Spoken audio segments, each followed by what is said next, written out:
Hey guys, and welcome to another episode. This is David with Geeks and Jocks, and today we're going to talk about the emergency ban list that happened on August 3rd. So we're going to only talk about Standard and Pioneer.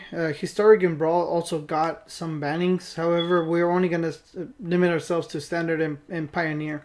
First of all, we got the Wilderness Reclamation and Growth Spiral package. This is a deck that had a fairly good representation, 60% actually, in day one of Player Store. Then it had a 30% representation in the finals. Therefore, and by Wizard's statement, they say that this package or this deck was problematic and that actually they wanted this deck gone before the next rotation. So they decided to ban Wilderness Reclamation and Growth Spiral. Then we have the Fairy Time Raveler. And they state that the reason that they banned the Fairy Time Raveler is they said there's no need for it anymore in Standard due to the fact that this card was helping them to keep Wilderness Reclamation in check. Therefore, since Wilderness Reclamation, which is the problem deck, is no longer there, well, they don't need the Fairy Time Raveler.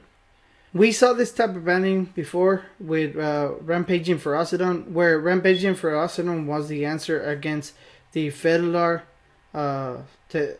Sahiri combo. Since that combo was no longer in Standard, then Ferocidon was just strictly just banned. And then last but not least, we got the Quadrum Familiar combo is banned because Quadrum Familiar is banned. This card that has the effect that when it enters the battlefield, your opponent loses 1 life and you gain 1 life. And if you sacrifice a food token, the Quadrum Familiar comes back into the battlefield. This could have been easily prevented if they just stated that whenever you sacrifice a food, you create a token of Quadrum Familiar and exile this card from your graveyard. They knew it was abusable. They just decided not to do their job. Same with Oko. They decided just not to do their job. Oko was really poorly engineered. The card was poorly engineered as well as this card, which is very, very abusable. You can't make abusable cards and then blame the players for your lack of understanding of the mechanics, I guess. This deck was really popular for a while. I don't see it as popular anymore, but however, they want to see it just banned. And their reasoning for banning 3 of these cards is just that they want to see those cards banned. They're going to be rotated anyways on when the next set releases. And they just want to see a format without them for the next couple of months.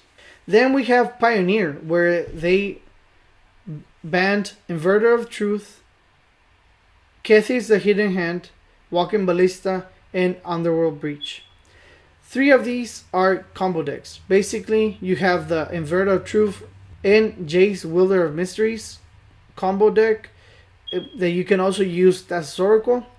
You have Kethis, since they unbanned Oath of Nissa. The Oath of Nissa can be really abused with Kethis. Walking Ballista is a combo with Heliod. They're both in Pioneer. And it's a really good combo. It's really hard to stop it. And they just want to see this type of decks gone. This archetypes of decks, I guess, gone. And they also ban Underworld Breach, which is also a combo deck that combos very good with Thassa's Oracle. But lately they've just been ignoring Thassa's Oracle as their win con. So this is what they think is problematic. They are, like I said, banning preventively or as an emergency ban. They claim that is because they see a bunch of data from Arena on the standard cards. However, Pioneer, it's kind of they just see a lot of complaints from the players on the combo type decks, which they are really represented in Pioneer. I guess difference would be in modern you have storm decks and ad nauseam decks, and other and other type of combo decks. However, they're not well represented. They are not the top tier decks in modern, I guess, and they just don't want to see this type of behavior in Pioneer, where combo decks are truly the most represented decks, and whoever has played Pioneer and MTGO can attest to that they are really well represented. However, I don't know. I want to see I want to hear your thoughts, because I have mixed feelings on a couple of cards that I think they just could have just made a more fail safe card, kind of like Quadrant Familiar, where they could just said, when you sacrifice a food, instead of bringing this card back, you create a token that's a copy of this card, and you just exile it, making you just use the effect once instead of abusing it over and over again, unless your opponent has some type of graveyard hate to prevent you from doing so. So this video was brought to you by Dex and Game Inc. Both are linked in the description of the video, and also by Bandit328, also in the description of the video. It's a Twitch streamer friend of mine. He does MTGO streams Tuesdays and Thursdays at 7 p.m. Central Time.